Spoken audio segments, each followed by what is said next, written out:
this is a continuation of the interview with Mrs. J.O. Misch. You were talking about the Lynch's building? Yes, well, they got the rock at the quarry out at Dawson and hauled it in here, and it was 2 stories and a full basement. And they, C.B. Lynch and Bob had owned, Bob had come up here to work on the Hostel Ranch, and he and his brother were in business in a frame building, but they moved it over a lot, and Bob, he built a rock building, and Andy Stokes, who was later a Session also, he and his wife came over from Claremore and opened up an ice cream parlor in the basement, and they had a windmill out the side on First Street with a water tank for the horses, and upstairs was really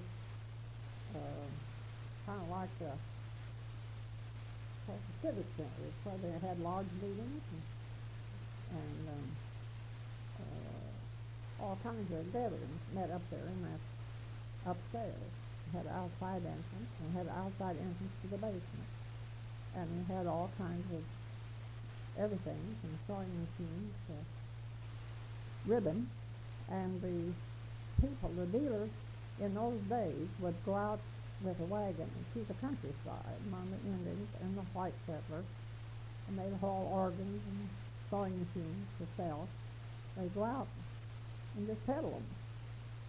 And we had pack peddlers coming to the country, and they had to have a license, and these merchants had to have a license. They had to get a permit from the Creek Nation to open a store, and an Indian, white man couldn't work for an Indian without a permit, a written permit. They really raised some of the money.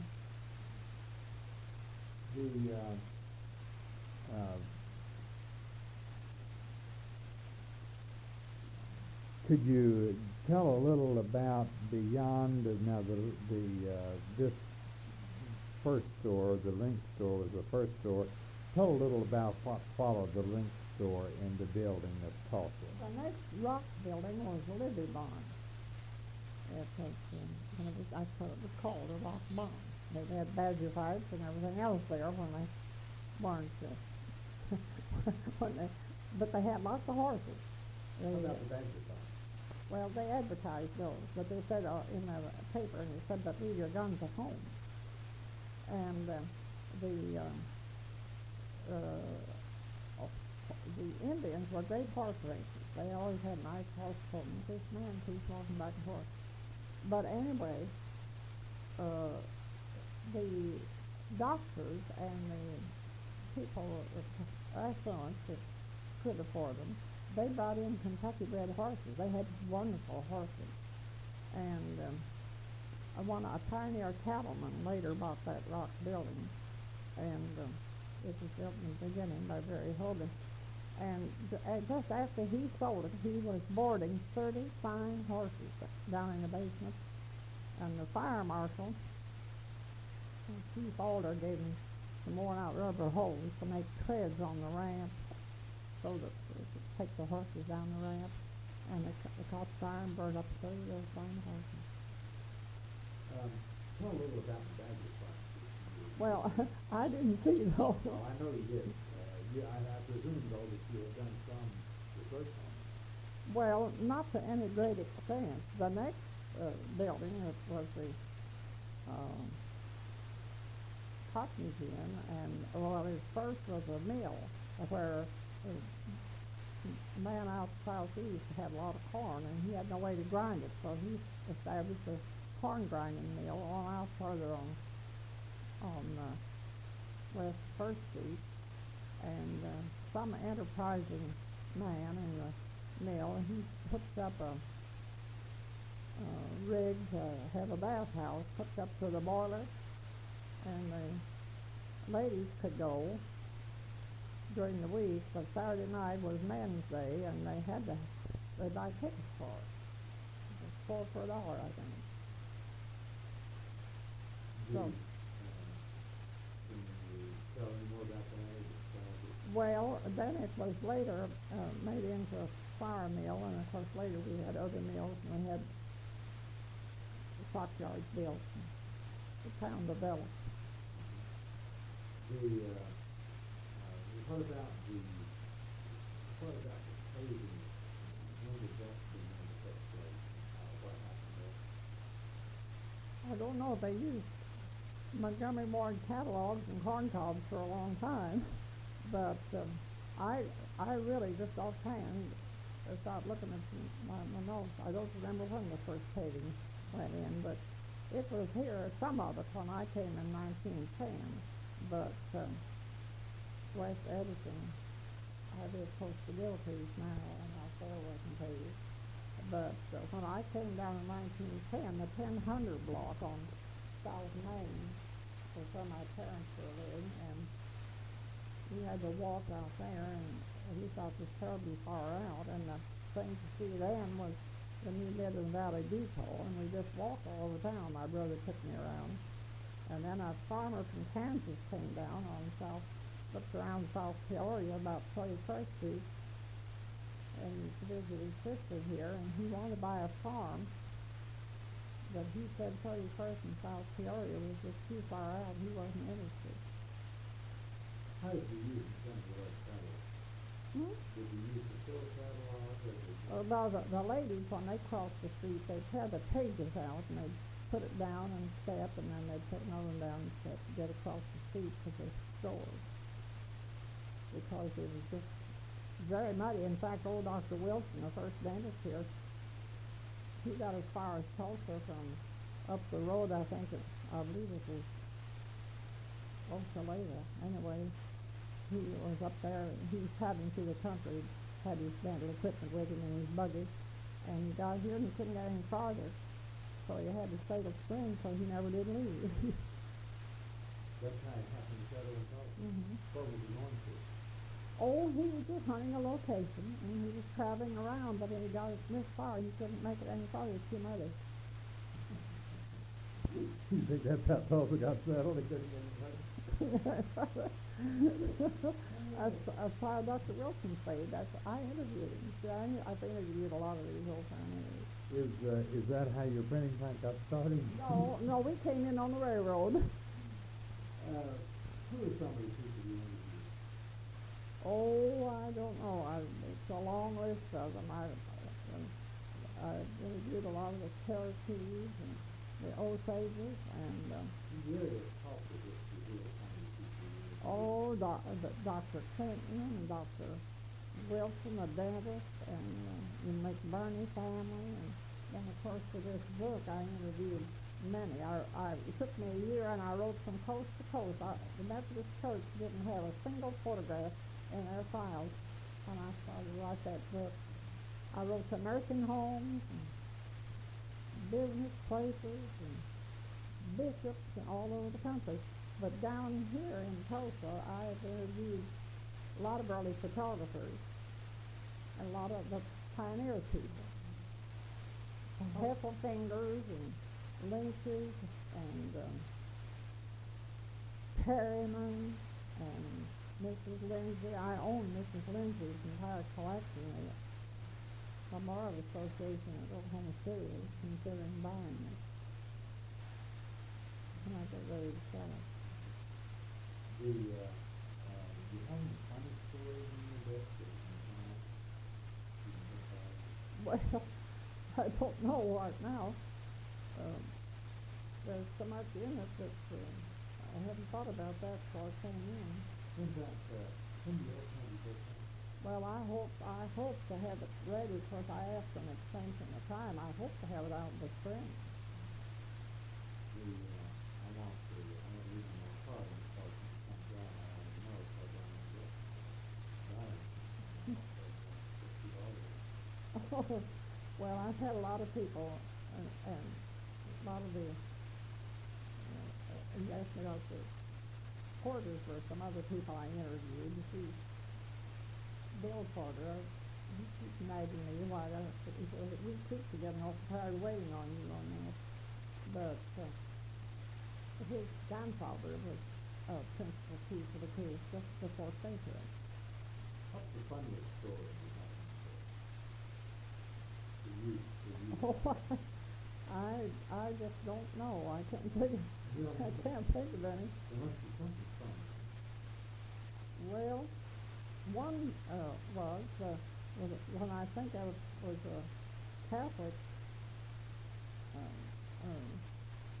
man, a priest, was going to a meeting down in the Fort Gibson West area, and he was late going, and he had his accoutrements with him to conduct this Catholic service when he got there, and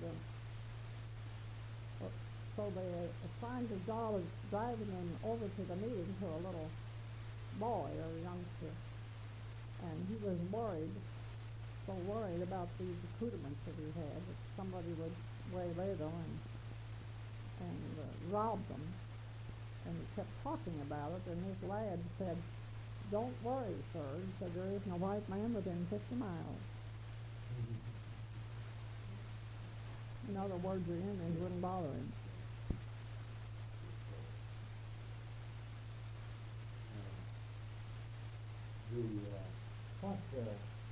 This gets into, I think, the basic character of the Indian's honesty, which has been.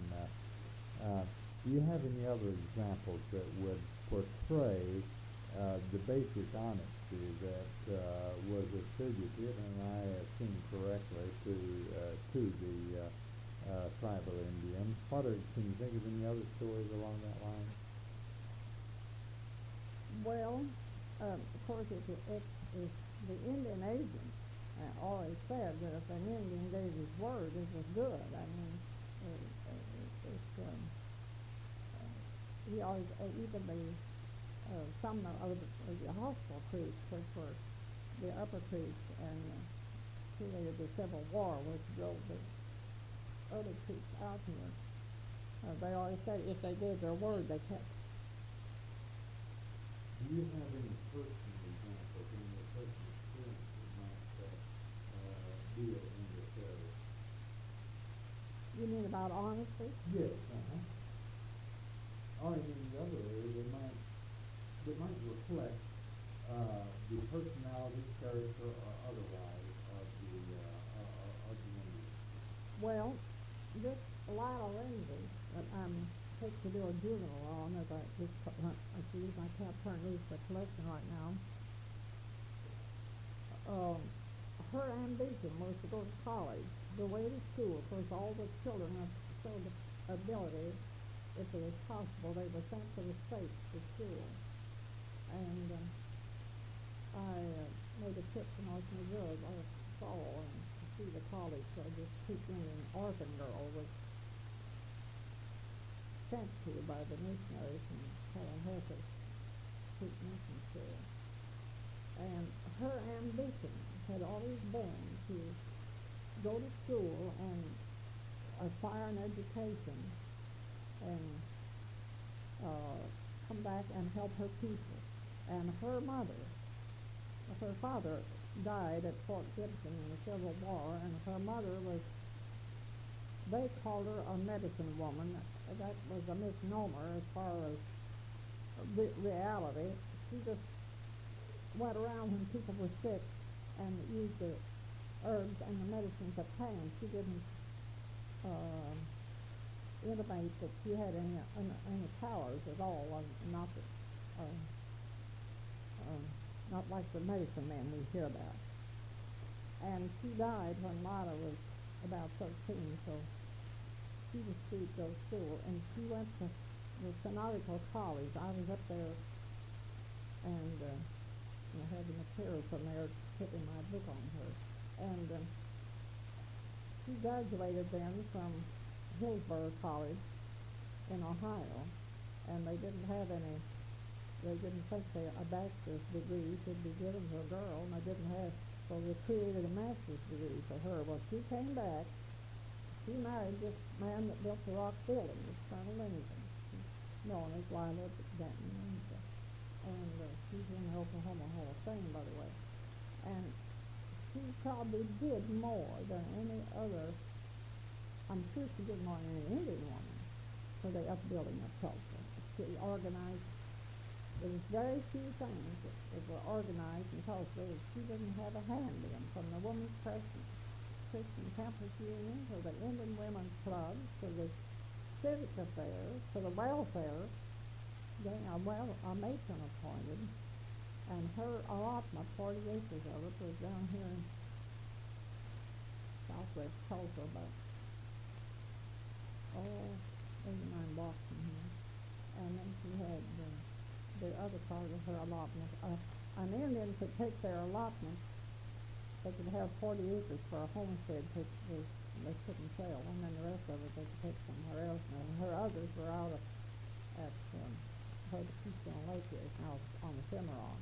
And anyway, and she taught she taught in the first private school in Tulsa. I had one of the chairs that her husband bought in my collection in the first school, and they wanted her in the public school. She taught, and she taught at Oakmurray in the council house in her substituted for Alice Robertson, and so a little church out of Smoking Arrow called the White Church, which is still in existence.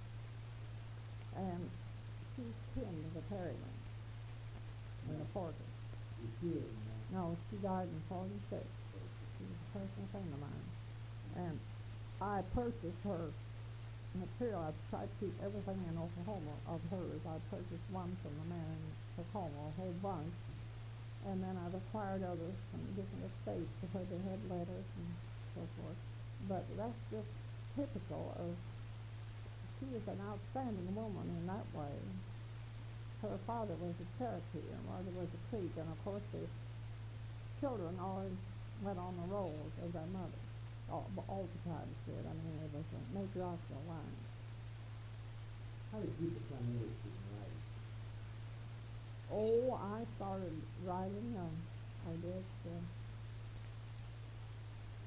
30 years ago. I wrote short pieces, and I've written for the national magazines, and I've written about 80 illustrated historical features, some of them not. I've written for Gill Priest and Tulsa Papers and Farmer Stockman and Oklahoma Today and others, poultry journals. Was on the staff writer for the Christian Woman in Wichita during World War II.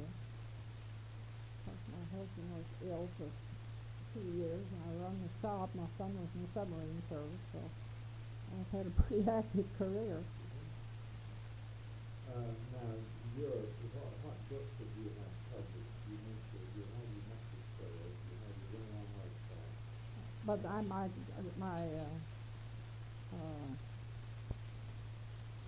son Houston is ready, but it wasn't published. I haven't tried to yet. I had the location, which has been very controversial. The legislature's been trying to establish a marker, but they can't agree on it. I've got it all figured out in the legal description. But the man that owns the property wouldn't let him put it off the main road. They can't get it off the property. But my husband and I were both listed in Who's Who in Tulsa in 65, and I'm in Who's Who in American Women, and also in the Dictionary of International Biography in London for my research. Of course, I was quite active in the Federation Women's Club for years. I was 15 years for the first district. I was publicity chairman, and then in 48 to 50, I was also the state publicity chairman, and I won the New York Herald and Tribune award for the best published in the state that year. And then I wrote a news release for 2 years, once a month, for the UNAB at Norman. I was asked to come and get it, but I didn't do it. I just made it. How many pictures do you have in the book? About 800.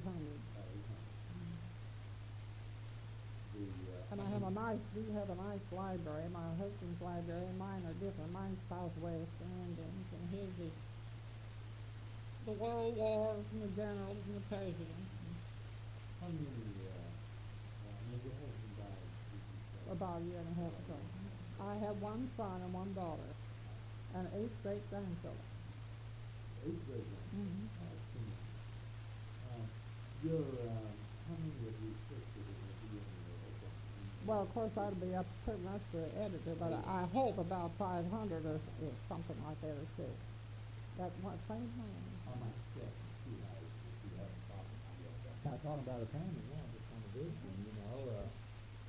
My son was in the submarine service on the Sea Dog for 4 years during World War II, and my daughter is married and raised in Coffeyville, Kansas, and she has 8 grandchildren. I just have 5. So I went up to see my grades last fall, and I took a busman's holiday because I report every 2 weeks for the Forest Review in Chicago, and I visited the forest shops there and found one that had been in existence in the family since the Civil War children. And my grandson worked for the Dell Publishing Company there, and so that was a lot of fun going through that thing. He's part owner there.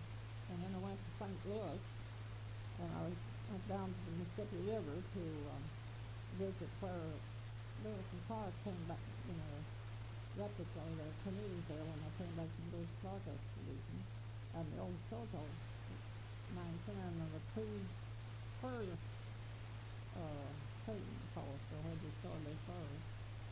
What years did it happen in the course of these years since 1950? Oh, the thing I've looked forward to for years and years is the Port of Patricia.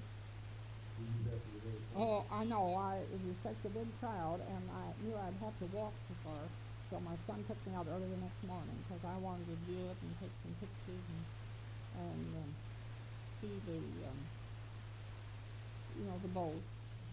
And but this Lila Lindsay I was telling about, she was on the National Rivers and Harbors committee from the government, and I've been hearing about that deal for all these years, and it's been my ambition to live to see that. That was the highlight for me in Texas. How about Saturday? Well, that was a great deal, and everybody goes out, I think, had a dance that night.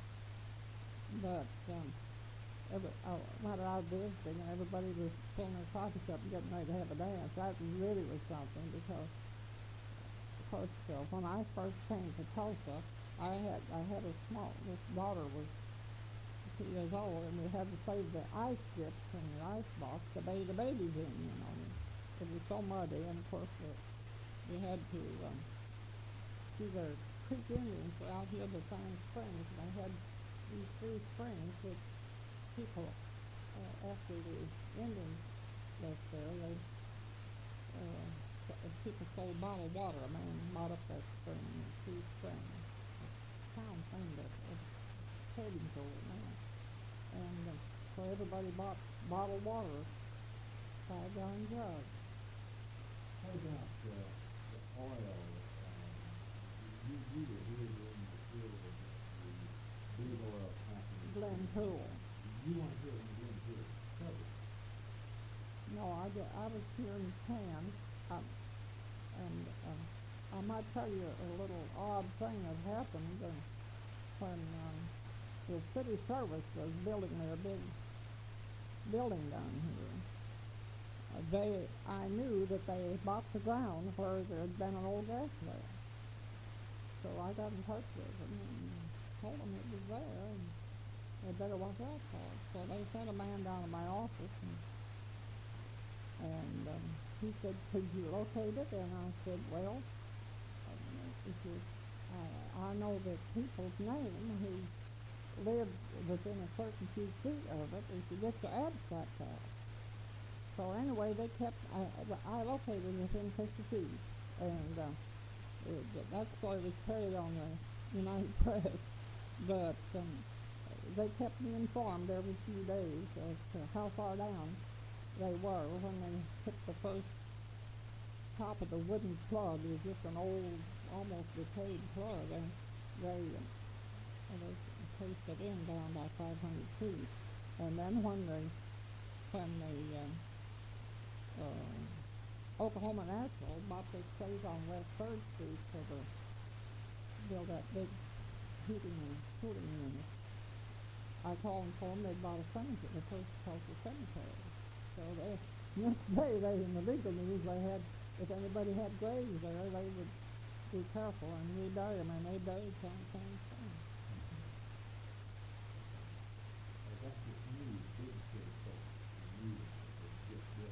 Yeah, it came out of Boston. Bank of Commerce is in that now, and that's one of the early banks. And then where the Fourth National Bank is now, they're right on top of where there used to be a windmill. Up here at Fourth and Fifth, that is.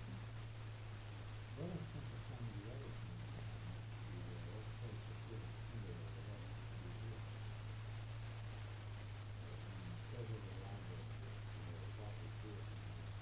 Oh, what was there? Well, they just houses. Just houses, and the urban renewal took them down. Everybody was mad, of course. Just like that lady on television at noon that's back east, that she won't leave out of her house. But, of course, most of them did. Oh, that was all just built up houses. Can you think of any other buildings in town or landmark buildings that are over things that might have been particularly, Well, in a building now that is standing at about 2 doors north of 2nd Street, if they haven't torn it down since I saw it years ago, there's a city water rail that looked down into my closet, I'm told. I didn't see it, but one of my pioneer friends told me that's over a water rail. And it hasn't been filled up. Of course, some of the water wells have been filled up.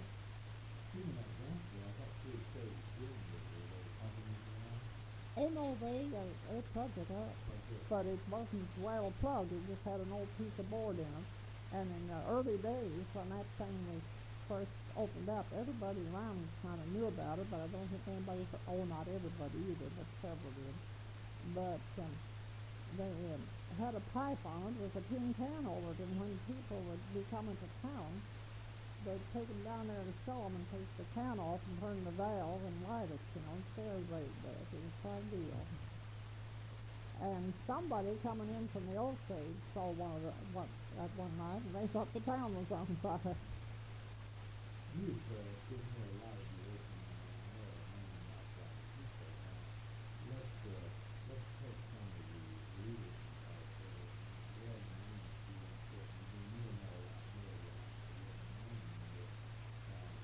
May I ask you? Oh, yes, phone on me. And I was going to ask you what happens to all this stuff. Well, this is that's why I was thinking you come to our meeting for community management.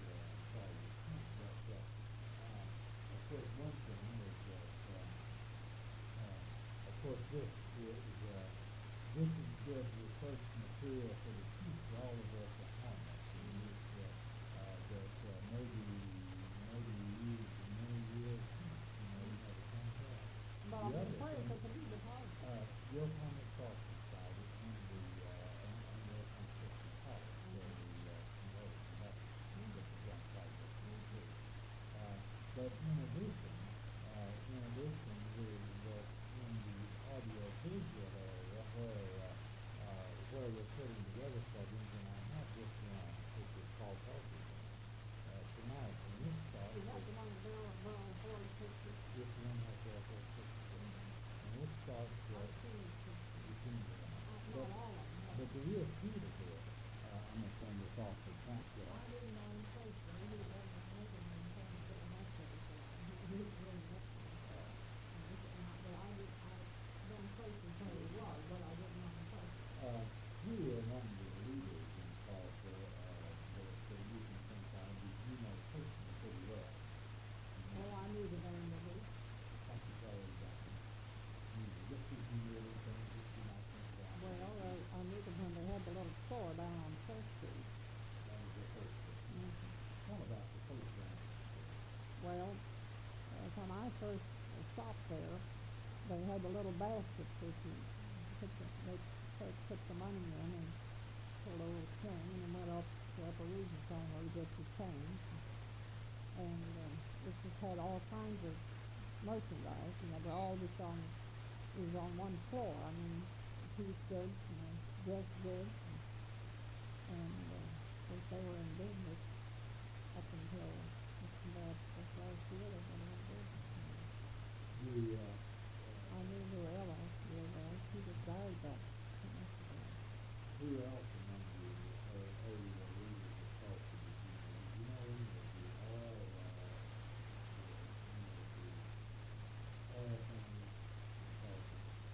Well, let's see. It's been so long since it came. I knew it particularly the people in the Kiwanis Club and the Chamber of Commerce, and the first president was Johnny Woodard, a lawyer in the Kiwanis Club, and of course everybody in the penny industry, because in those days you had picnics and dinners and got together. They don't do that anymore, you know.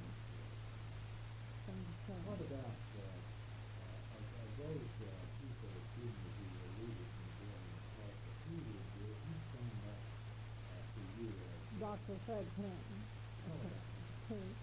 Well, he was one of the early doctors, and he was the one that brought in the red salt oil well, the first one, and he had the first hospital, he and Dr. Weaver, and it was on West 5th Street,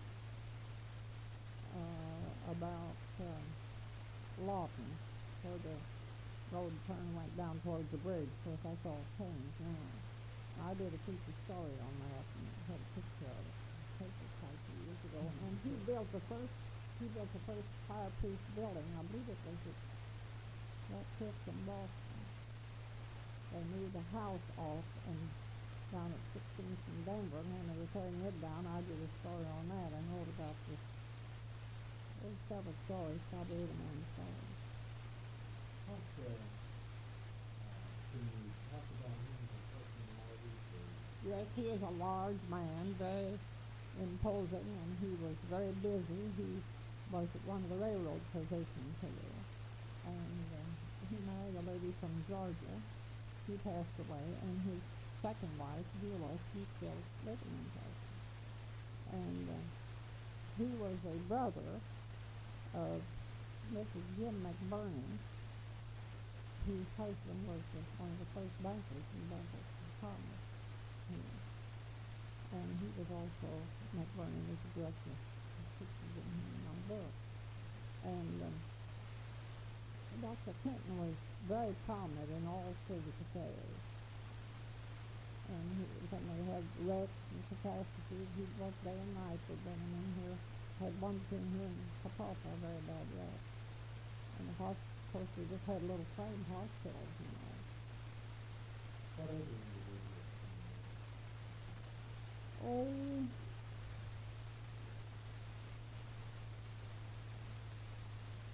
Mr. Music, who was invited to come and do an interview there, he came here in 98.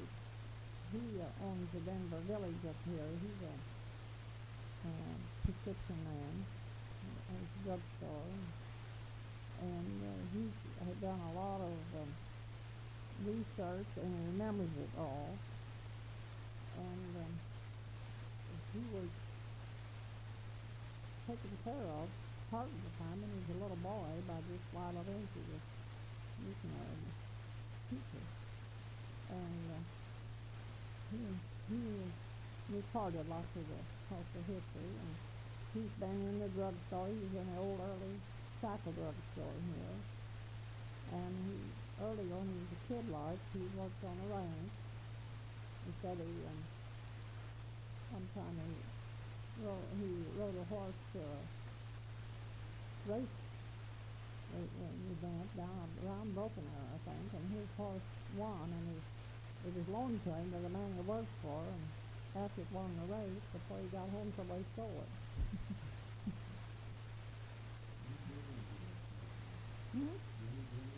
Yeah, but he said they had so many people out of the store on Highway 3, and he planned to come tonight.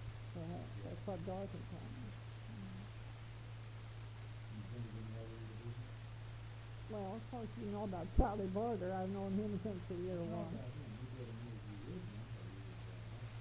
Well, of course, he's connected with the Chamber of Commerce for many years, and then, of course, on this Port of Katusha deal, you know all about that. Everybody that knows Charlie Border knows that. He's got a nice wife named Rose, and she writes his children. And I don't know much else to say about him, except that I always think of him as either connection with the river navigation or with the Chamber of Commerce. Didn't you say so?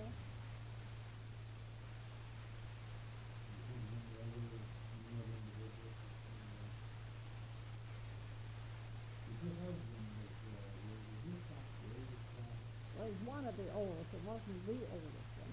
There was it's the oldest Presbyterian shop. We came here in 16, and he retired, and my son and I run it the last 2 years. And one of the early singers in town was Richard Burkhart. They had a beautiful home on our side, and then the daughter run his print shop later. But one of the things that stands out in my mind, and I, without my notes, I couldn't tell the exact date where they boosted kids. They were really fun. Well, one, the very earliest one, the people at Brant, they paid $100.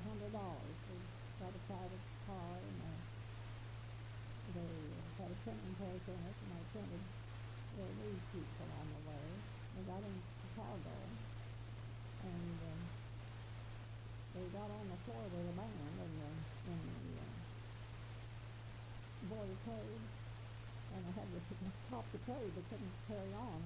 Somebody telephoned in and wanted to know what was the matter. There wasn't any news coming through, and they said, well, Tulsa, Oklahoma, Tulsa in the territory's got the floor. And they was very pain up there. They went on down to Louisville, and this Mr. Burkhart heard them, talked with them. So he came out and he started on the early himself. And he published one of the first directories, a little woods directory.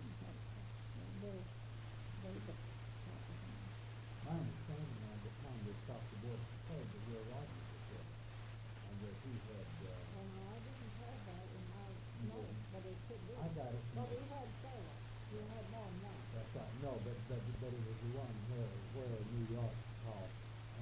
I got it from Miss Dexter and her husband. Well, this might be of interest to you. William Misch and Judge Dexter was the first time they dropped. That's right. And Judge Dexter was a young lawyer at the time they made this first trip. And Miss Dexter told me about this trip, and I got the picture. She let me have the picture. That Will Rogers, she said, made this trip where Tulsa here was the answer to the New York Board of Trade. And I confirmed that with John Mayer because he had made a later one. I think we had two over there. Yeah. That happened before I came the first year. John Mayer, the one he told about, was the one that was made right after Paving. They went there and they were That's when Mr. Burkhart came, and he was running a singing all these years, and his daughter carried on up until about, just 2 years ago. She sold out and went into marine supplies on the side of Port of Katusha people. This good year for us, anyway, will be in the Tulsa town. That's good. Well, she's been here. She's been for all years. She thought I was home. Her old home is just 2 blocks from her out of, so she's done all right. Well, She's finding in there. yes, and she does lots of reading. She writes for reading and late making. Yeah, so she's I know, she used to go out there. I talked to her a couple days ago.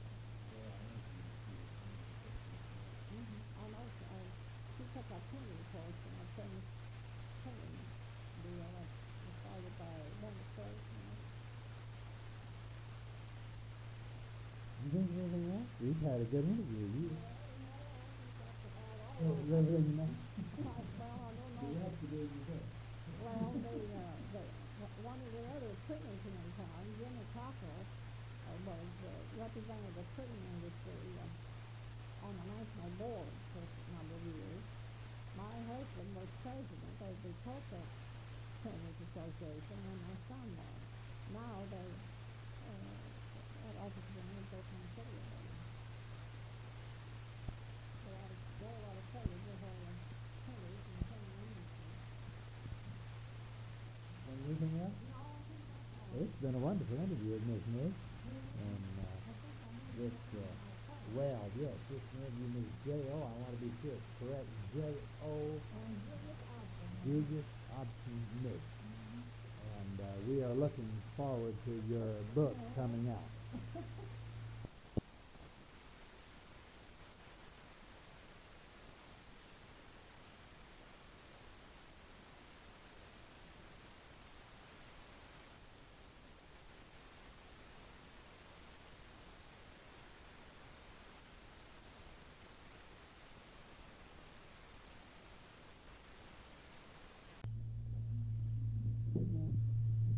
This is Penn Woods interviewing for the Oklahoma Living Legends. The date is January the 17th, 1972.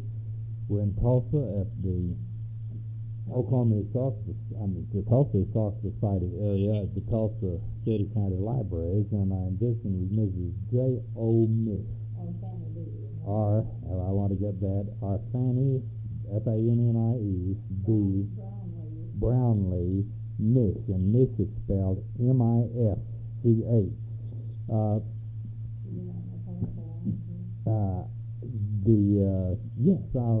To start with, I want to find out where you were born and how you came, who your parents were, and how you came to Oklahoma. I came to Kansas, to Parsons, Kansas, in 1904 with my parents, Edward and Rosella Brownlee, from Nottoway, Iowa. And I went to school in Kansas, was married in Kansas in 1909, but before that, when I taught school. Yeah.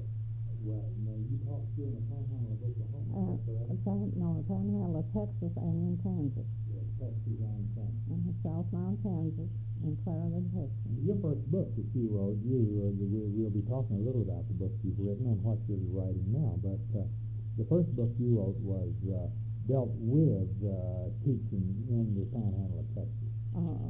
Yes, I was teachers on horseback. Tell a little about that book. What about it?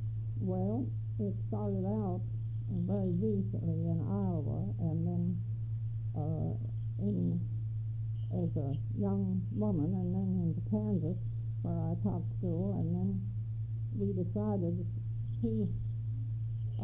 another friend of mine decided we'd go to the Panhandle of Texas and hunt a school if there was one vacant, and so we wrote to the county judge. They didn't have a superintendent in those days, and he said, come on, he has school. So a young man was brought out to our home by his aunt, and her husband was a doctor, and said, would you take Willie along? Well, of course, thought we were growing up. We were about 18 years old, and so he said, yes, we'd take him along. So we went on the train with great big trunks, and we were out there a year, and it was a great experience. Where was it? I lived on a ranch about 20 miles out of Clarendon, Texas, and my friend lived in a dugout over on Fish Creek. But since the boy was younger than we were, we let him have the one closest to town. He was only 10 miles out. Mm-hmm. We rode horseback to town on Saturday for the mail. How far was the front? Well, it was a one-room schoolhouse, and I drove 5 miles to school from the ranch and took the little boy along with me, and we took a 5-gallon jug of water because, of course, we had no well. And when it got down to 30 below, the ranch people wouldn't permit me to go to school because it said down the kids would be there either. What year was that you taught? 1908 and 9. 1989. How far were you from the Oklahoma thing? southeast of Amarillo on the Fort Worth and Denver. To go out there, we went down to Denison and up the railroad, up to Fort Worth and Denver. When did you first get to Oklahoma? Come to Oklahoma. In 1910. Did you come to Tulsa? I didn't come to live. My parents had moved here temporarily, and I was down here, but my husband and I went into business here in 1916. And this was the printing business. Printing and publishing. The main office was? Tulsa Printing. You mentioned printing and publishing. Of course, this publishing is an interesting thing. What were some of the books that you all published in the early days? Oh, we published the 14 Forts of Oklahoma and Soto magazines, and the Soto book, First White Settlement of Salina. We published that several years ago before I published this one. And log books for flyers, various kinds. Why don't you describe the printing operation in 1916? What it was like? What sort of equipment you had and how you operated that time? Well, we operated very much the same as what we would now. We were always a letterpress, and our place of business was at 219 East 3rd Street, and it was in the old Agnes building, which still stands, and it had wooden floors, and in order to hold the printing equipment and the presses, we had to put concrete reinforcements under the floors in that building. And then in 1922, we built a 3-story building at 514 South Detroit and moved our plant down there in one water business. Did you remain letterpress? Did you ever take on offset? Or did you No, always letterpress. Always letterpress. If you were running business now, wouldn't you run offset? Perhaps, partly. I have a grandson in the business at Fulton, Missouri, and they're going into offset. They had been all letterpress, and he says that that's the thing to do. But where my son works, they all have all they have both. Most of them do now. And some of them have all offsets, you see. Oh, yeah. The book that you wrote that we wanted to discuss a little was the book Methodist Trails. Why don't you, of course, the thing that we are most interested in is the Oklahoma portion. Well, that's that you want to build into. Why don't you talk a little about that? Well, this book, there's 145 pages, and there's 65 photographs, and the tale starts in England with John Wesley and his mother, and they started the Christ Church called the Holy Club in England, and they were made fun of, and then eventually he was sorry for the people in prison and all the debtors over there, and he came here with Oglethorpe, when Oglethorpe came, in 1703, and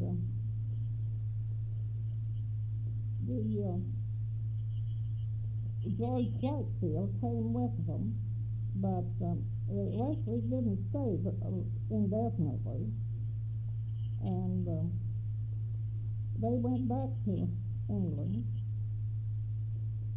and the Methodist Church, though, was established then at that point. It was grew from that. Other people, or the Methodists, came over. It said the institutions of Methodism grew like a tall palm, and the episcopal system grew as noiselessly. And I'll go on to the 5 tribes in the southeast. The Creek Indians were the first settlers which Oglethorpe found when they came there, and Tamatiki, the Chief welcomed them, and they helped him establish the colony around Savannah. Anyway, the missionaries came, and the Mississippi Conference sent missionaries to the Chickasaws and Choctaws, Creek, Cherokee. And I go into detail, of course, in the book, which is more particularly of interest to the church people. I'll just skip along here. The first Asbury mission was at Norfolktown in 1848, and Norfolktown was the forerunner of Eufaula.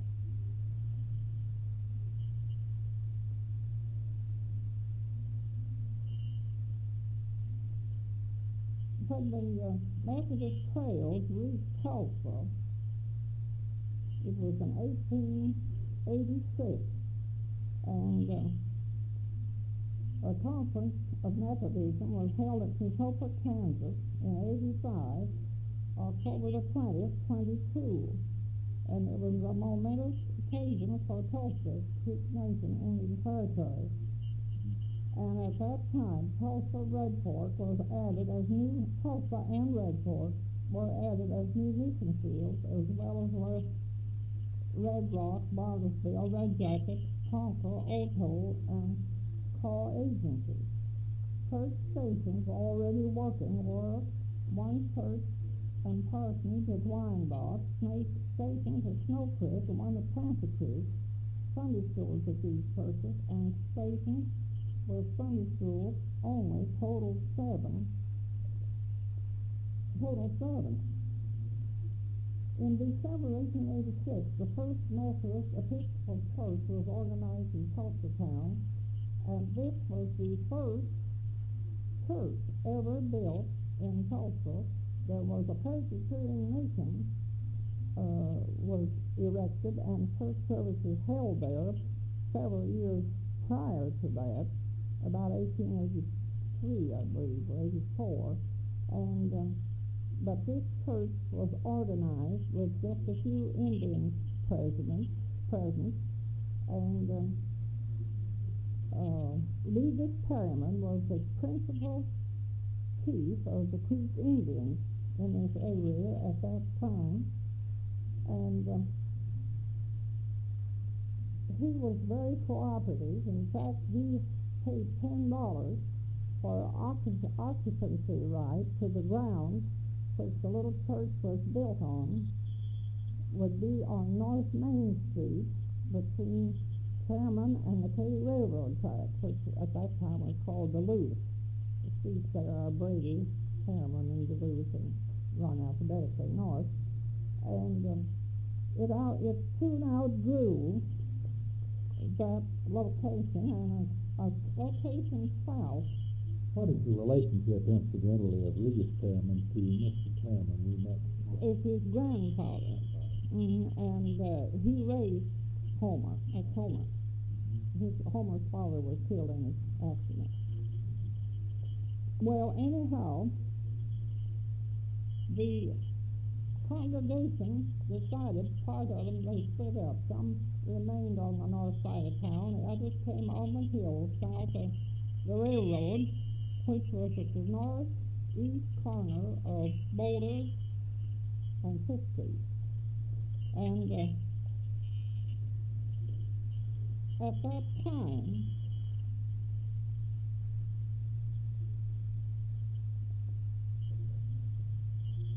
this was an interesting thing, that in 1906, about the time this church was built, in 1905, or started, was when the Creek Indians was to hold their last council session in the historic capital in Rockmorgan before terminating their tribal relations before statehood. And also, Tulsa was soon to have mail delivery, and the carrier would ring a cowbell when a patron had a letter. The Indian Republican stated But the cattlemen were cheerful, since grass all over the territory was excellent. They looked to the weatherman for relief and not to the government.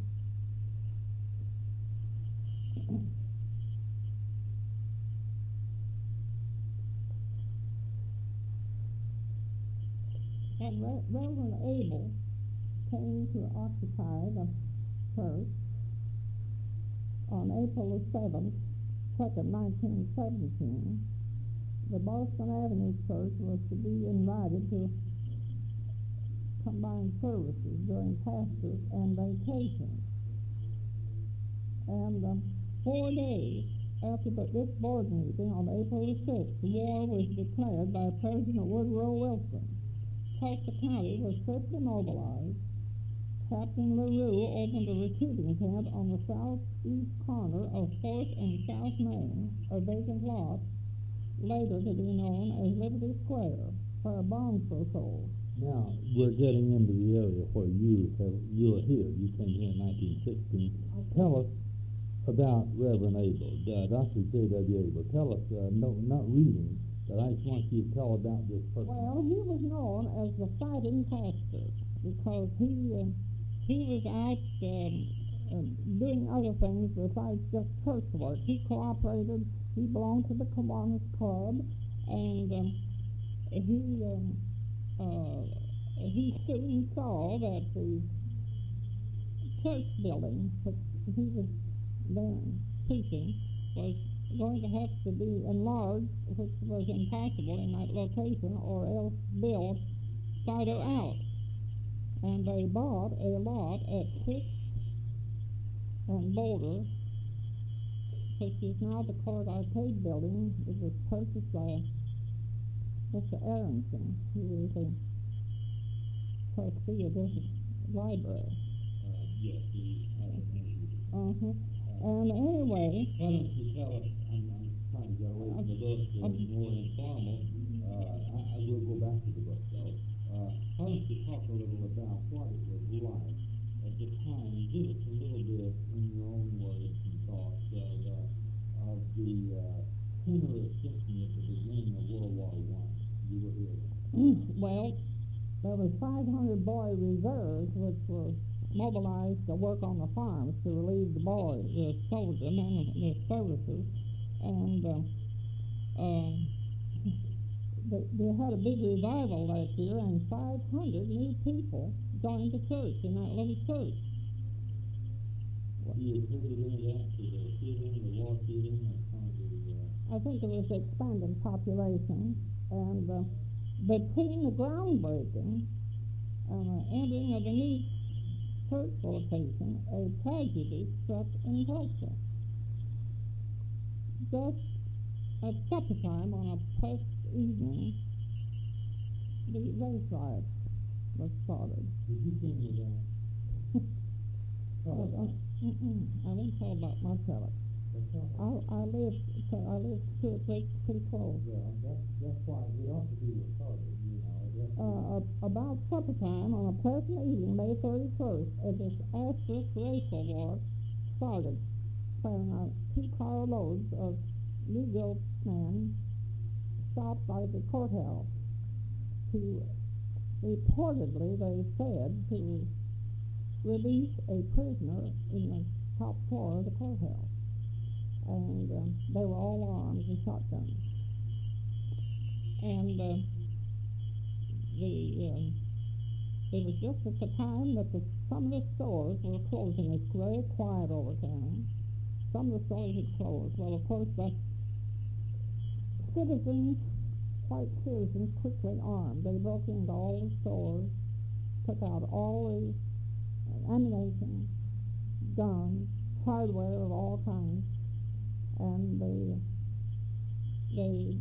real battle started at the railroad station. Things been going through here for 2 days, and of course martial law was quickly declared, and there was an engineer and a fireman killed in the cab on the train. That's why they stopped the train, and of course about 800 houses burned.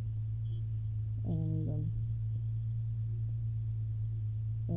the Reverend Abel had them set up. The Red Cross came in there from quite a few towns to take over because, of course, so many people were burned up and their homes burned up. And it burned for days, 3 or 4 days. Of course, martial law was declared, and you had to lay on the floor. You couldn't lay in front of a window. But anyway, he set up a Red Cross station in our basement of that church. And the refugees and wounded were taken down there and cared for. And another thing that outside of the race riots that happened that is kind of interesting, especially in the present day, that Amos Hall was a janitor, and he lived in that basement, and he studied his law book. And he became a well-qualified Negro attorney here, and just recently died, perhaps in the last 13 months, and he was district court judge, I believe. Yes, he was a district court judge at the time of his death, but he got his start studying law in this church basement.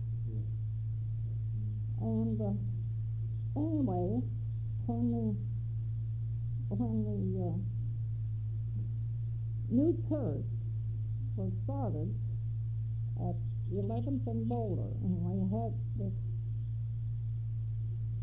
we lived in the basement of the church for several years because it was quite a job, and it was finished under Dr. Skinner from New York, and Dr. Abel left. And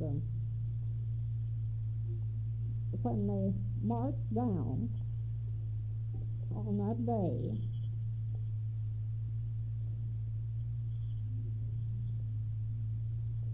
I was trying to think of the,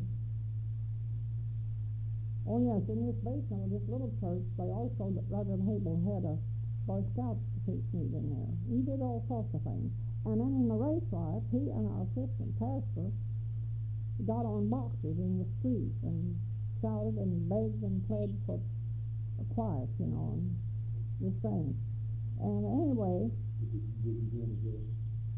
well, I suppose it did some good, but of course they went off and left him, And I want to get back a little on Amos Hall. Wasn't Amos Hall the first Negro judge in Oklahoma? Am I correct or not? Well, Ben Hill, he just died lately.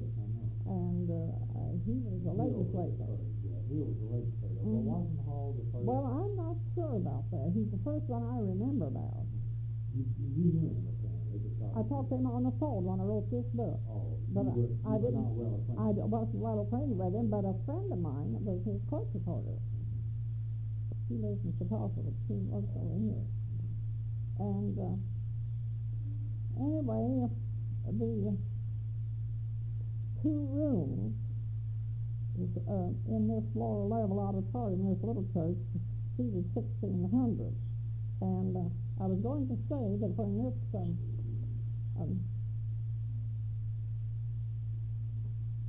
I want to turn here because I want to get it correct here. Let's see.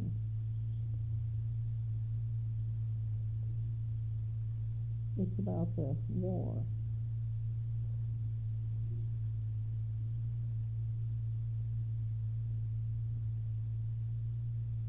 Anyway, it's interesting about this war. The entire football team, and I fell on, the entire football team at Penn College enlisted at one time. Students from Central High and businessmen, and E.W. Sinclair gave $10,000 to rebuild buildings at the fairgrounds to house these men, which became Camp Sinclair. And the Oklahoma Ambulance Company was to be a part of the sanitary train in the Rainbow Division. And anyway, and this is what I was looking for. On Sunday morning, May the 31st, 1918, the Wesley Sunday School class, of which I and my husband were members, of 250 members, were assembled in the balcony seats. Ralph Kisser, the teacher, solemnly announced that on March the 29th, Good Friday, Big Bertha, the long-range cannon of the Germans, had fired on Paris from the hills 75 miles distant. Members were stunned at first then dropped to their knees to pray. 86 young men from Tulsa First Methodist Church were in service, and many over there. The German attacks lasted till July every 3 days, which brought them once more to the Marne. When Armistice Day came on November 11th, that fall, the First Church had 3 casualties: George Rowe, Carol Morford, and Lee Gillespie. And after the close of the war, in spite of all the hardships, this little church gave $68,000 to the centenary missionary campaign. Now then, they sold the property, and after this other deal, the rent riot, the last service held on the Fifth Street Church was Sunday of Thanksgiving week, 1921. December 4th arrived. To many Tulsans, it was just a pleasant winter day on a quiet Sunday morning. To First Methodist folks, it was the great day. The large congregation gathered early at the red brick church to cast looks of nostalgia at the pretty windows and the tall spire for the last time. The official board, trustees, and other officers soon started the historical Methodist trail to the new First Church, Tulsa, marching 4 abreast, led by a jazz marching band playing stirring hymns. The singing was led by Homer Rodeheaver, soloist for the Billy Sunday revivals being held in Tulsa. Babes in arms and cradle roll registrants rode in buggies or cars the whole 6 blocks distance. And when we had the 75th anniversary, which I spent a year working on this book for, the Tulsa Police Department closed Boulder Avenue, and we went to that corner and made that historic march again in 61. Were you there on the first one? Oh, yeah. You were there both. Oh. Why don't you talk about the experiences being in that march? Just the first one, not the second. Well, of course, it was looking forward to something big. All the people in Tulsa at that time thought it was going to get bigger and better. There were some people, of course, who didn't think so. So we had outgrown the church. It was simply bursting at the seams and standing room only. And, of course, we run into the Depression with the cathedral. And and in the little First Church, we had the first pipe organ in Tulsa. And it was moved to the lower level of the new church. But it was a wonderful experience because people had contributed heavily financially and worked hard to raise the funds to make this change. You want to go on from there on this? Well, this church is called the Cathedral of the Southwest, and the place where it's located is called Cathedral Square, and on that square is a park, and the First Christian Church, and the First Methodist Church, and the Christian Science Church, and then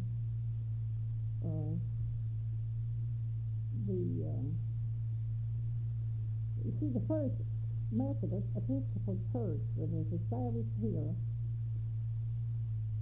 there was a break in Methodism in the Civil War over the shooting of the Negroes. And so after about 48, there were no Methodist Episcopal churches here until ours was the first one here. Tell us, where did Boston Avenue come from? They came about, they were established about 1893, I believe, and their location was on Boulder, up there just north of the tracks, about even where the old Mason Hall is, the South Dakota tracks. They had Sunday school, and their preacher lived in a dugout. What was it called? It was called Methodist Church South. And it became Boston Avenue Baptist Seminary. On Boston. And when we were in the brick church at Fifth and Boulder, the First Christian Church was on the corner just north of it. You're writing now a history of the old creek area and of early Tulsa, based mainly on its creek background, isn't that right? Oh yes, it starts in the southeastern states. It starts back about 1500, some of it does, and then to the Indians in the southeastern states, and their calls for removal and Granger Jackson and Jefferson. 1500. Some of them came over from Scotland way back there. Yeah, but okay, and Maybe I'm mistaken there. no, you're right. I'm sure. I didn't realize it. Well, I didn't realize the book was brought back that. Well, it starts back with the settlers that came in with Augustar. When Augustar came in, and these Chief Tamasuki met them and helped establish the colony. But then the book then goes back at the early history of some of the later settlers that were 1500. The book part itself don't start until with Augustar, 1735. Now, it includes the Trail movement across. Well, yes, of course there are a lot of trail appears, all the tribes, and all of them had more than one trail. But and then it extends into the Creek Nation, and of course it includes the white settlers, and includes some of the Cherokees still into it, Osages. I mean, to tell a little bit about the very early settlement of Tulsa, the early creek, the original creek, as your. Well, it was settled in 1882 when the railroad came here, and the first winter, the men, it was about 10, I think. Here's a picture of the tents the businessmen were in. The doctor had one tent, and the general store was another tent, and the boarding tent. But they couldn't go on and build because it came in about August. The first store was established in August of 82, and George Bullitt and his wife, and they hauled in a wagon their groceries down from Coffeyville, Kansas. Most of the things were hauled in from Coffeyville, Kansas, or down the river to Arlington up this way. And then they had a creek uprising called the Green Creek War, and they had a little civil war among themselves, and so they couldn't establish, couldn't do any building until spring, and they lived in tents all winter. And then the man that fed the furnished the supplies for the railroad, he built a store, and that was J.M. Hall. And Bullock, he quickly went into the farming business. He didn't have his little store very long. That's why so many people. Hall was the first permanent. He was the first. Well, he and Archer. And Archer. Mm-hmm. And this gentleman that you talked to out here, Homer Perryman, his grandfather lived by a spring, which the location now is under this First Methodist Cathedral at Livingston, Florida. There's Mr. Bullock. Yes. And the first church is held in that Brush Arbor. This is interpreted. See, these churches here all had to have interpreters. Yes. And we had two. We had a priest and a interpreter. Now, although 1882 is the beginning of Tulsa with its white settlement, of course, why don't you tell about the first Creek settlement? Well, the Creeks came up here in 1848. They were down, that was the Perryman town. and they'd been down to Big Spring, northeast of Broken Arrow, and they had smallpox down there, so they moved out and came up and settled on the river up here. And there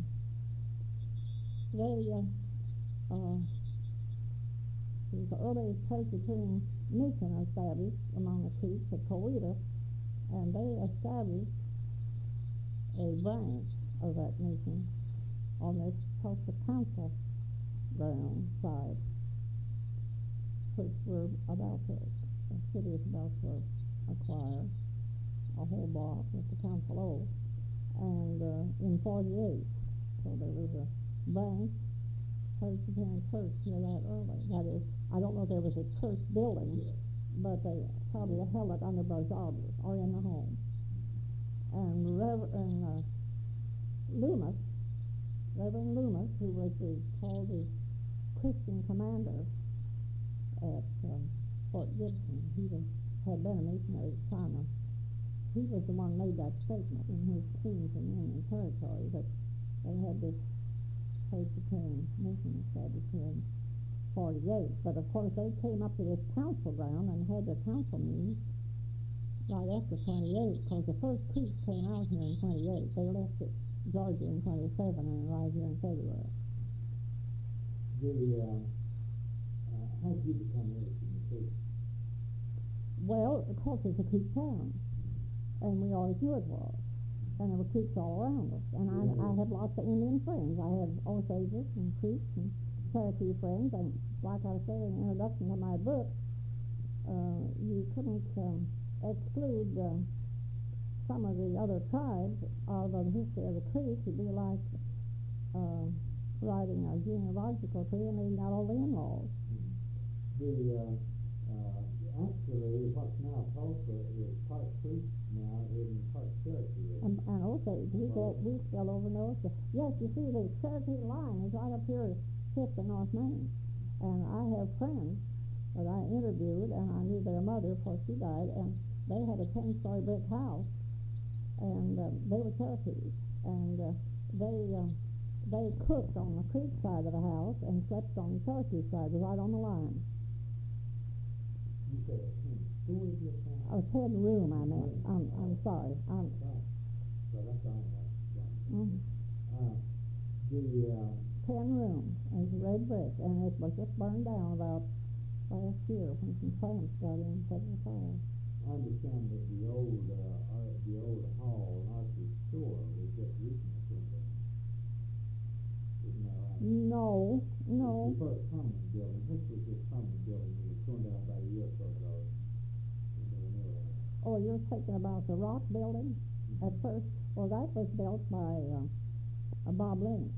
That was the first rock building, built in 94. See, these others were built earlier. What about the Lynch store? Well, the rock from that, I have a rock out on my front porch now that I salvaged to save. I also got a rock from the Asbury Mission. I went down there and cased all that before it went under the East Dam.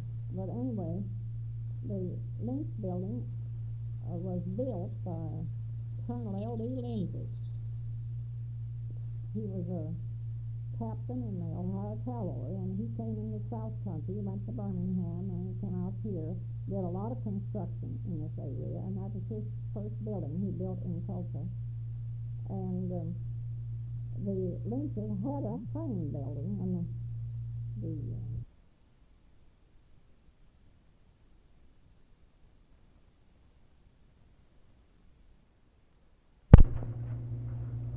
This is a continuation of the interview with Mrs. J.O. Misch. You were talking about the Lynch's building? Yes, well, they got the rock at the quarry out at Dawson and hauled it in here, and it was 2 stories and a full basement. And the C.B. Lynch and Bob had owned, Bob had come up here, pardon me, to work on the Hossel Ranch. And he and his brother were in business in a frame building, but they moved it off the lot, and Bob, he built a rock building. And Andy Stokes, who was later assessor in Tulsa, he and his wife came over from Claremore and opened up an ice cream parlor in the basement. and they had a windmill out the side on First Street with a water tank for the horses.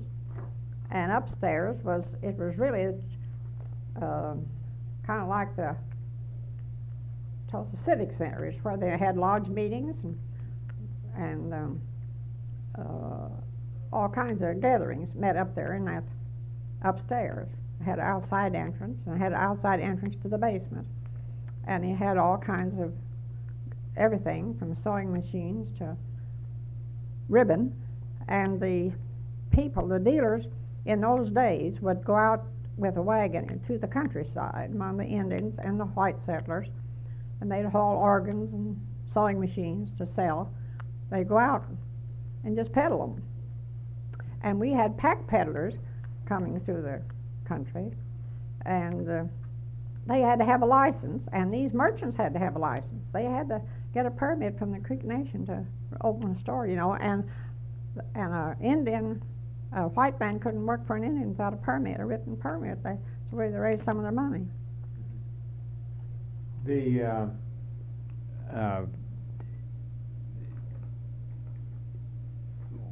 Could you tell a little about beyond this first store? The Lynch store was the first store. Tell a little about what followed the Lynch store in the building of Tulsa. The next rock building was the livery barn. It was, that's what it was called, the rock barn. They'd had badger fights and everything else there when they weren't, but they had lots of horses. What about the badger fights? Well, they advertised those, but they said in the paper, and it said, "But leave your guns at home." And the Indians were great horse racers. They always had nice horse ponies. This man keeps walking back and forth. But anyway, the doctors and the people, affluents that could afford them, they brought in Kentucky-bred horses. They had wonderful horses. And a pioneer cattleman later bought that rock building, and it was built in the beginning by Barry Hogan. And just after he sold it, he was boarding 30 fine horses down in the basement. And the fire marshal, old Chief Alder, gave him some worn-out rubber hose to make treads on the ramp so that they could take the horses down the ramp. And they caught fire and burned up 30 of those fine horses.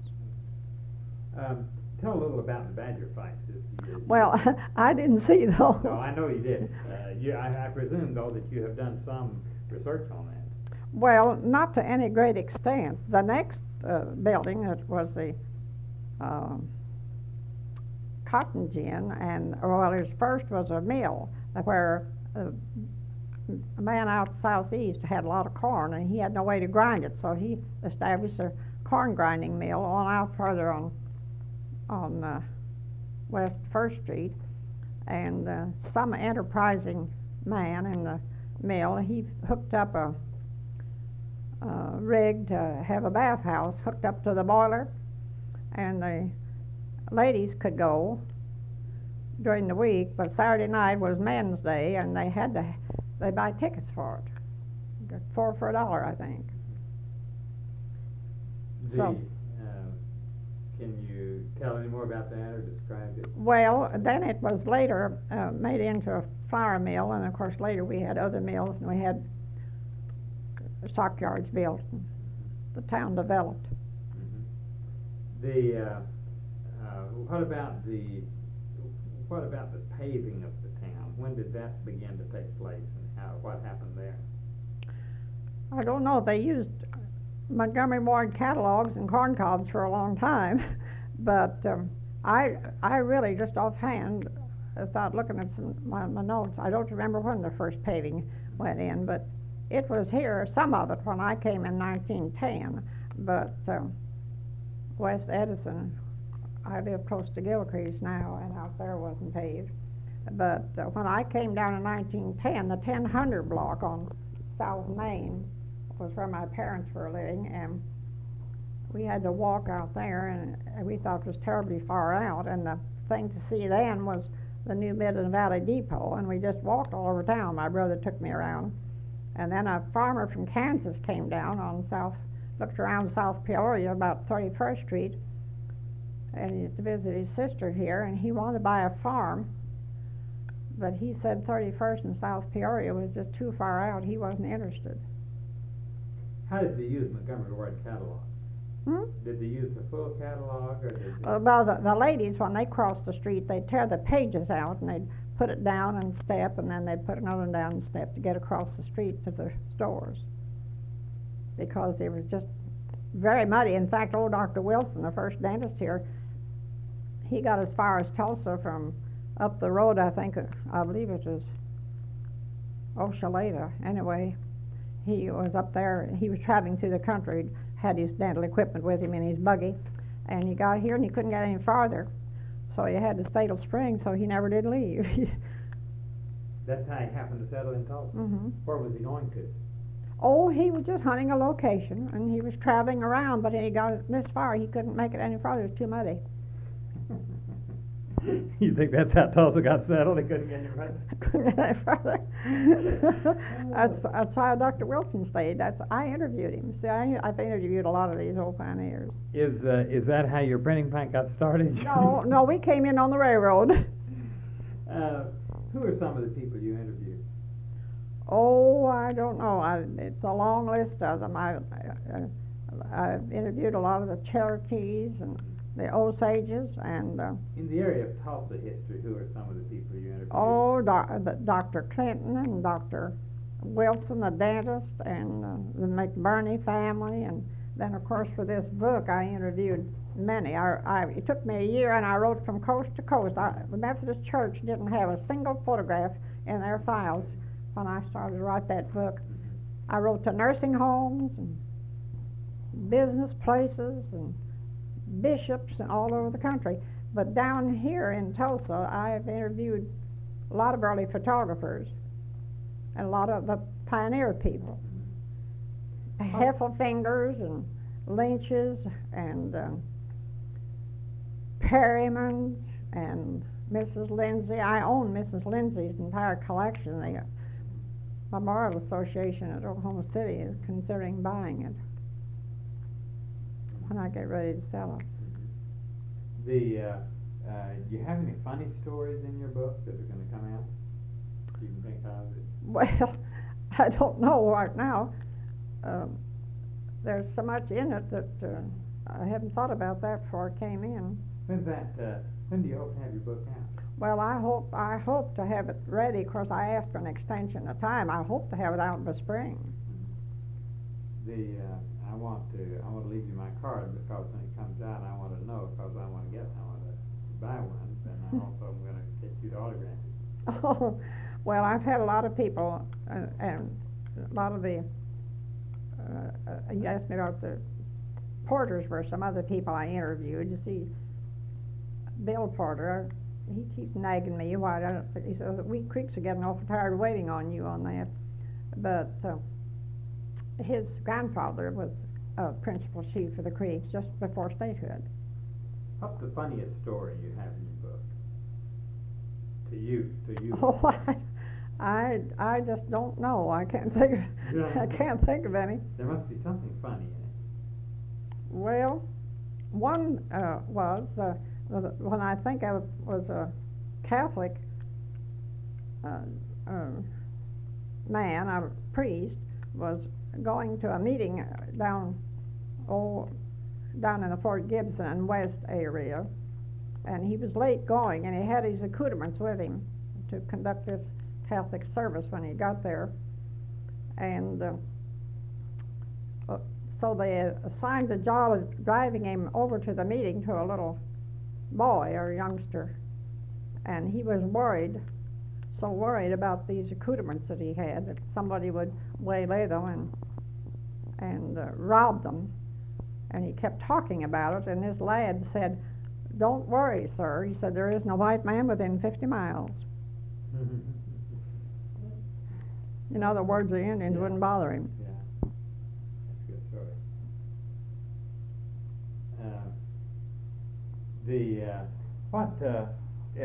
This gets into, I think, the basic character of the Indian's honesty, which has been. Do Do you have any other examples that would portray the basic honesty that was attributed, and I assume correctly, to the tribal Indian? Can you think of any other stories along that line? Well, of course, it is the Indian agents always said that if an Indian gave his word, it was good. I mean, he always, even some of the hostile creeks, which were the upper creeks, and created the Civil War, which drove the early creeks out here. They always said if they gave their word, they kept it. Do you have any personal examples in your personal experience that might deal in this area? You mean about honesty? Yes, or in any other area that might reflect the personality, character, or otherwise of the Indians. Well, this Lila Lindsay that I'm hope to do a juvenile on, that's the reason I can't turn loose the collection right now. Her ambition was to go to college, go away to school. Of course, all the children that showed ability, if it was possible, they were sent to the States to school. And I made a trip to North Missouri last fall and to see the college where this Creek Indian orphan girl was sent to by the missionaries from Tallahassee Creek Mission School. And her ambition had always been to go to school and acquire an education and come back and help her people. And her father died at Fort Gibson in the Civil War, and her mother they called her a medicine woman. That was a misnomer as far as reality. She just went around when people were sick and used the herbs and the medicines at hand. She didn't intimate that she had any powers at all, not like the medicine man we hear about. And she died when Lila was about 13, so she was free to go to school. And she went to the Synodical College. I was up there and had the material from there to put in my book on her. And she graduated then from Hillsborough College in Ohio, and they didn't think a bachelor's degree should be given to a girl, and so they created a master's degree for her. Well, she came back. She married this man that built the Rock Building, this Colonel Lindsay. She's known as Lila Denton Lindsay, and she's in the Oklahoma Hall of Fame, by the way. And she probably did more than any other, I'm sure she did more than any Indian woman for the upbuilding of Tulsa. She organized, there was very few things that were organized in Tulsa that she didn't have a hand in, from the Women's Christian Temperance Union to the Indian Women's Clubs to the civic affairs to the welfare, getting a matron appointed. And her allotment, 40 acres of it, was down here in southwest Tulsa, about 8 or 9 blocks from here. And then she had the other part of her allotment. An Indian could take their allotment. They could have 40 acres for a homestead, which they couldn't sell, and then the rest of it they could take somewhere else. Now, her others were out at where the Keystone Lake is now. It's on the Cimarron. And anyway, and she taught she taught in the first private school in Tulsa. I have one of the chairs that she and her husband bought in my collection in that first school, and they wandered in the public schools she taught. And then she taught at Oak Muggy in the council house, substituted for Alice Robinson, and for a little church out close to Broken Arrow called the White Church, which is still in existence. And she's kin to the Perrymans and the Porters. Is she living now? No, she died in 46. She was a personal friend of mine. And I purchased her material. I tried to keep everything in Oklahoma of hers. I purchased one from a man in Tacoma, a whole bunch. And then I've acquired others from different estates where they had letters and so forth. But that's just typical of, she was an outstanding woman in that way. Her father was a Cherokee, her mother was a Creek, and of course the children always went on the roles of their mother. All the tribes did. I mean, it was a matriarchal line. How did you become interested in writing? Oh, I started writing, I guess, 30 years ago. I wrote short features, and I've written for the national magazines, and I've written about 80 illustrated historical features. Some of them not. I've written for Gilcrease and the Tulsa Papers and Farmer Stockman and Oklahoma Today and others. Poultry journals. And, I was on a staff writer for the Christian Woman in Wichita during World War II. Of course, my husband was ill for 2 years, and I run the shop. My son was in the submarine service, so I've had a pretty active career. Now, what books have you had published? You mentioned you had your message trails, you had your Women on Horseback. But my son Houston is ready, but it isn't published. I haven't tried to yet. I see. I had the location. It's just been very controversial. The legislature's been trying to establish a marker, but they can't agree on it. I've got it all figured out in the legal descriptions. But the man that owns the property wouldn't let him put it. It's off the main road. Oh. They can't get a marker on his property. But my husband and I were both listed in Who's Who in Tulsa in 65, and I'm in Who's Who in American Women and also in the Dictionary of International Biography in London for my research. Of course, I was quite active in the Federation of Women's Clubs for years. I was for 15 years for the first district. I was publicity chairman, and then in 48 to 50, I was the state publicity chairman, and I won the New York Herald and Tribune award for the best publicity in the state that year. And then I wrote a news release for 2 years, once a month, for the WNAD at Norman. I was asked to come and give it, but I didn't do it. I just mailed it. How many pictures do you have in your collection? About 800. About 800. Mm. And we have a nice library. My husband's library and mine are different. Mine's Southwest and Indians, and his is the World Wars and the generals and the presidents. And how many, now your husband died, did you say? about a year and a half ago. I have one son and one daughter, and 8 great-grandchildren. 8 great-grandchildren? Mm-hmm. Oh, that's tremendous. How many of these pictures are going to be in your Oklahoma? Well, of course, that'll be up pretty much to the editor, but I hope about 500 or something like that, or 6. That one same man. I might check and see if he hasn't thought of it. I'll be right back. I'm talking about her family now, just kind of visiting, you know.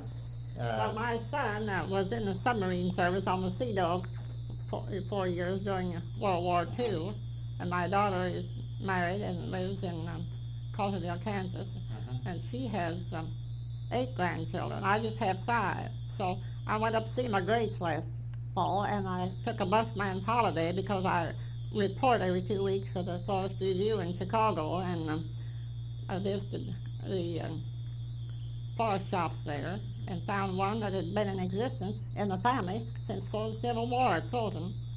And my grandson works for the Dell Publishing Company there, and so that was a lot of fun going through that plant. He's part owner there. And then I went to St. Louis, and I went down to the Mississippi River to visit where Lewis and Clark came back in their replica of their canoes there when they came back from the Lewis Clark expedition, and the old Shoto mansion, and the Cleves fur trading post, or where they stored their furs. What to you is the biggest thing that happened in Tulsa since you've been here, since 1960? The biggest thing? Oh, the thing I've looked forward to for years and years was the Port of Catoosa. Were you there for the dedication? Oh, I know. It was such a big crowd, and I knew I'd have to walk so far, so my son took me out early the next morning because I wanted to view it and take some pictures and see the, the boats.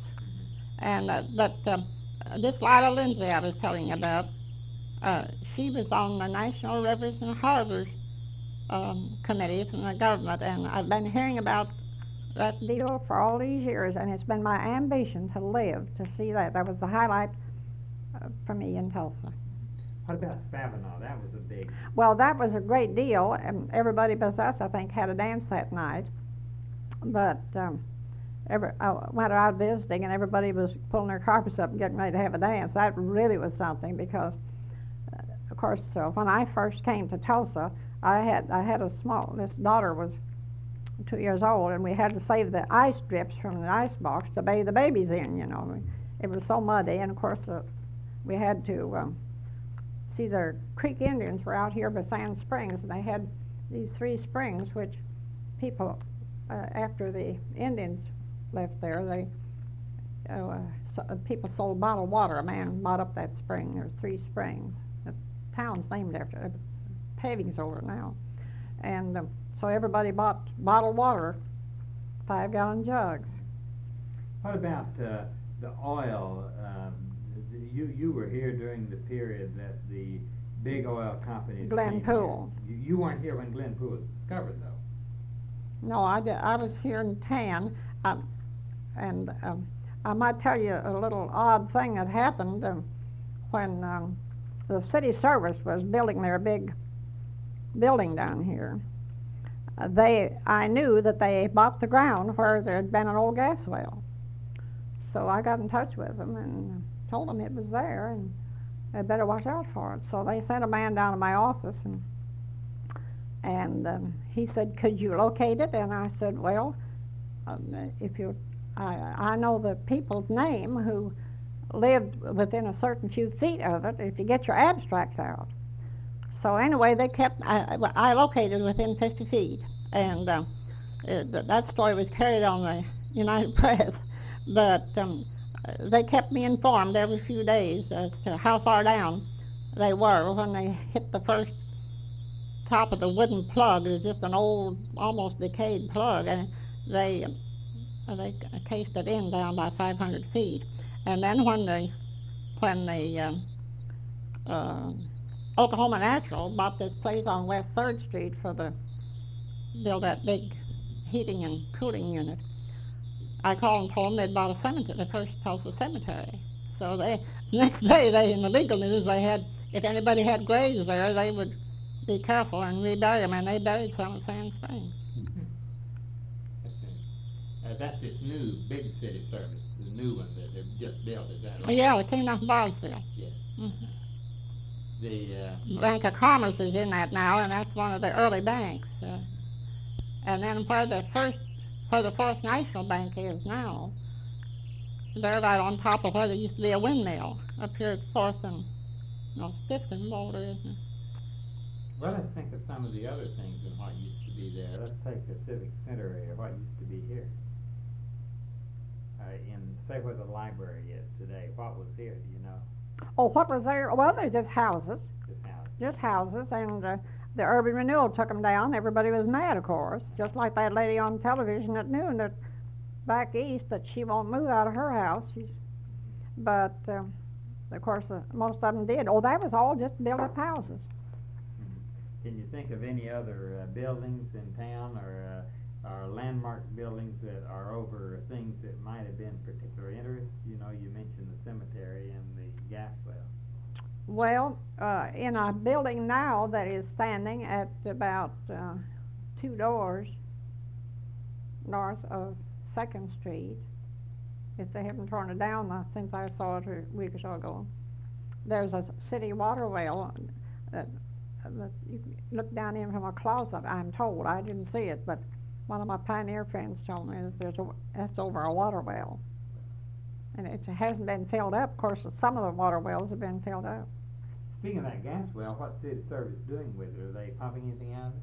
Oh, no, they plugged it up. Plugged her up. But it wasn't well plugged. It just had an old piece of board in it. And in the early days, when that thing was first opened up, everybody around kind of knew about it, but I don't think anybody not everybody either, but several did. But they had a pipe on it with a tin can over it, and when people would be coming to town, they'd take them down there to show them and take the can off and turn the valve and light it, you know, and scare everybody to death. It was quite a deal. And somebody coming in from the Osage saw that one night, and they thought the town was on fire. You've been here a lot of years, and I know I've known an awful lot of people. Let's take some of the leaders in Tulsa and let me name a few, and then you'll know a lot more that I wouldn't name. May I ask you? Oh, that's turned on. Isn't No, it? it's on.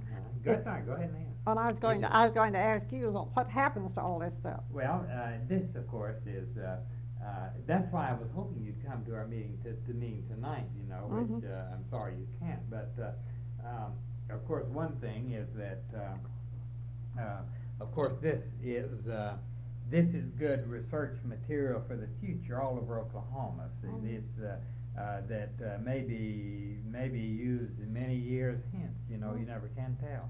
But I mean, where is it to be deposited? The Oklahoma Historical Society and the Oklahoma Christian College, where we from where we conduct it. It's a joint project of the two. But in addition, we work in the audio-visual area where we're putting together programs, and I have this one, which is called Tulsa Town, tonight, and it starts. Is that the one of Beryl Ford's pictures? It's the one that has Beryl Ford's pictures, yes. And it starts. I've seen his pictures. You've seen the. Not all of them. But the real key to this, I'm going to turn this off for time. I didn't know him personally. When my husband was in Kansas City Hospital so long, he was in the room next to Mr. Misch, I've been places where he was, but I didn't know him personally. Who among the leaders in Tulsa that you can think of did you know personally pretty well? I knew the Vandevers. Why don't you tell us about them? Just as you knew them, things that you might think about. Well, I knew them when they had the little store down on First Street. That was their first store. Tell about the first Vandever store. Well, when I first shopped there, they had the little baskets that you clerk put the money in and pulled a little string and then went up the upper region somewhere to get your change. And it just had all kinds of merchandise, and they were all just on one floor. I mean, the piece goods and the dress goods, and of course they were in business up until just about this last year. They went out of business, you know. I knew Luella real well. She just died about 2 months ago. Who else among the earlier leaders of Tulsa did you know? Did you know any of the oil families in Tulsa? Well, let's see. It's been so long since I came. I, of course, knew particularly the people in the Kiwanis Club and the Chamber of Commerce, and the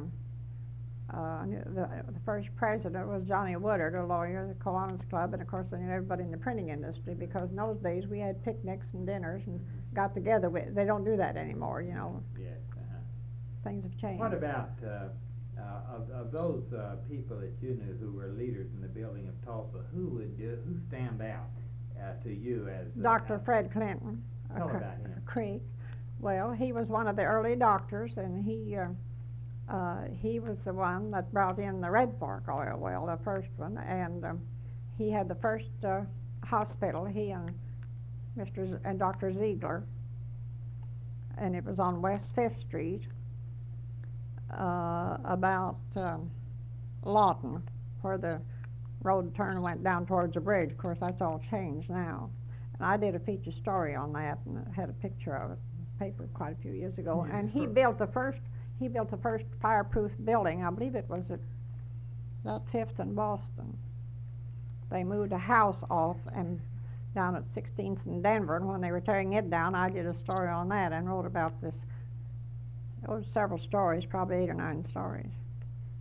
What can you talk about him as a personality? Yes, he was a large man, very imposing, and he was very busy. He was at one of the railroad positions here, and he married a lady from Georgia. She passed away, and his second wife, Beulah, she's still living in Tulsa. And he was a brother of Mrs. Jim McBurney, whose husband was one of the first bankers in the Bank of Commerce here. And he was also, McBurney was the director His picture's in here in my book. And Dr. Clinton was very prominent in all civic affairs. And when they had wrecks and catastrophes, he'd work day and night. They'd bring him in here. Had one between here and Sapulpa, a very bad wreck. And of course, they just had little frame hospitals, you know. What other individuals stand out that you can think of? Oh,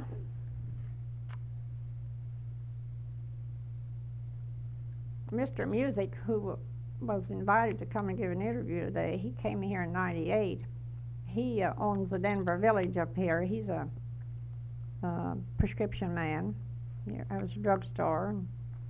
And he's had done a lot of research, and he remembers it all. And he was taken care of part of the time when he was a little boy by this Lila Lindsay, this missionary teacher.